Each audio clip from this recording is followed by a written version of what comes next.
You're pregnant! Now what? This OBGYN has the 5 things you must do. Like, you must. Watch the video. Okay, let's go.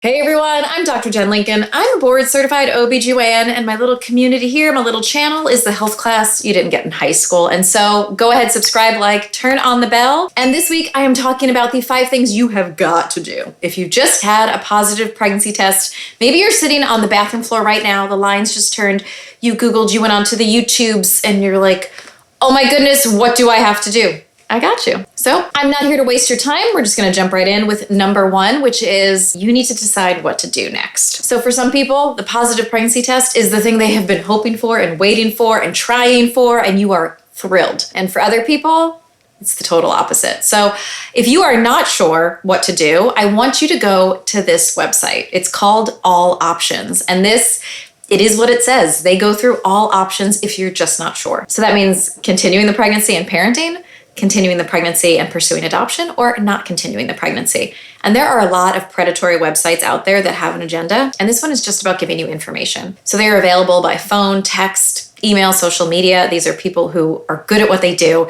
and they are not here to judge you. And if you prefer to speak with somebody who's faith-based, they also have that option right up here. And the reason I point that out is that there are a lot of faith-based ones out there that definitely have an agenda. And we are not here to judge people for their choices. We are here just to have information. So we are going to move on to number 2. And the second thing you need to do is get a provider. So there's lots of choices when it comes to who you are going to partner with to have a healthy pregnancy and a healthy baby. Could be an OBGYN, could be a midwife. You might be thinking hospital birth, home birth, birth center birth, lots of things to think about. But as an OBGYN myself, I can tell you, if you are looking to pick one of us, there are some things you definitely need to look for and some things you need to avoid. And I have done a whole video about that up here. So go ahead and watch that. I'll tell you a quick sneak peek of what's in that video is things to consider, like what does your insurance cover? What's close by? How easy is it to make appointments? It's all in that video. And then what you need to do is call and make an appointment. And the reality of healthcare in this country today is that it can be really hard to find somebody who's taking new patients. And even if they are, they might say, well, we can't see you till 12 weeks along. There are actually some OBGYNs in states where things are banned, like abortion, who won't see people until the 2nd trimester because they're worried that if you miscarry and they have to deal with it, it could get them into legal trouble, which is ridiculously a terrible side effect of all of these abortion bans. Anywho, that's not what this video is about. But my point is call soon and get an appointment because sometimes it takes a while to get things squared away. And whether you're picking an OBGYN or a midwife or a family practice doctor who does deliveries, you gotta watch this video about red flags and things to look out for because I like to think there's a lot of great doctors out there, but yeah, there are some out there who totally suck, and you need to go in with your eyes wide open and know what you do not have to tolerate and that you can switch to somebody else if any of these red flags do pop up. Okay, the third thing you need to do right away, if you have just found out you're pregnant and you are excited to have a baby, is start a prenatal vitamin. In a perfect world, you've already been taking it for a few months because a lot of development happens even before that positive pregnancy test. But I don't want you to stress out if you haven't. Now is a great time to start. I often get questions like, Dr. Jen, what is the best prenatal vitamin to take? And I'm here to tell you that you don't need the super fancy expensive ones. I have done some other videos about Parallel here, and it applies to other ones that you might see out there. They're really expensive. There's no data that you need a separate prenatal vitamin for every trimester. It's all marketing and making money. So which prenatal vitamin do I recommend?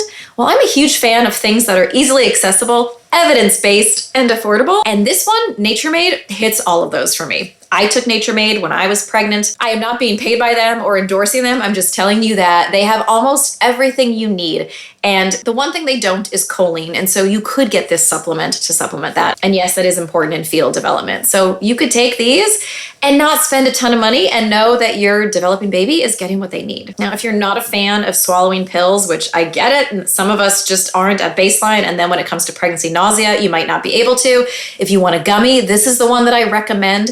However, it doesn't have iron in it, so you will need to take additional iron, but it's a great option for people who just aren't feeling pills. The fourth thing that you need to do if you just found out you are pregnant is make sure that all the other medications that you might be taking are safe in pregnancy. Again, ideally, if you've been trying to get pregnant and you've had a preconception visit or you've thought about this ahead of time, you've already reviewed those medications and you're only on stuff that is safe in pregnancy. But if not, now is a perfect time to do that. And if you're wondering, where is the best place to go for information to know if medications are safe in pregnancy or in breastfeeding, this is the app that I highly recommend. It's called Mommy Meds, which kind of drives me crazy because dads want to know this stuff too. And not everybody who gives birth identifies as a mother. Do not come for me in the comments. We're not doing that today. But my point is that it's a really fantastic evidence-based free app for people who are curious, and you can put your medication that you're taking in there and see if it's safe. And if you're not sure, even with using that app, you can always ask your healthcare provider. The fifth and final thing that I want you to do right now, if you just found out you're pregnant, is to exercise. And I'm gonna say that with a little asterisk, which is exercise if you can. The first trimester, it can suck, my friends, meaning that you might feel nauseous or extremely fatigued. I remember for myself, the first trimester for me was terrible. And I hated it because there was nothing to show for it. And I felt like I had the flu constantly. So exercising was not gonna happen for me.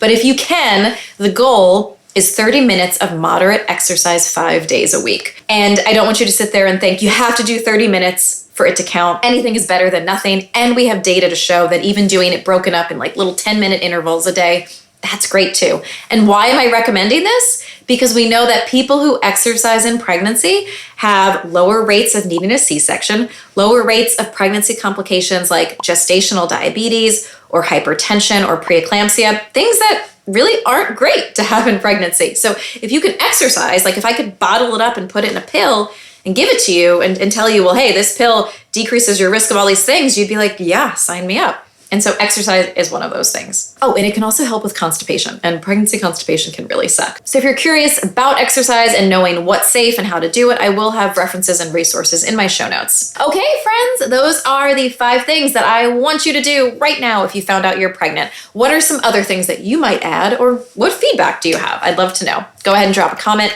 in the comment section below. Like I said, if you're not already subscribed, turn on the bell so you never miss an upload. Follow me on all my socials so you can get this kind of content all week long. And know that I'm not here to judge you. You know what's best for your body. And if you need any other evidence-based information on pregnancy or pregnancy choices, they're all on my channel. So go ahead and check them out. Till next week, everybody, stay safe, my friends.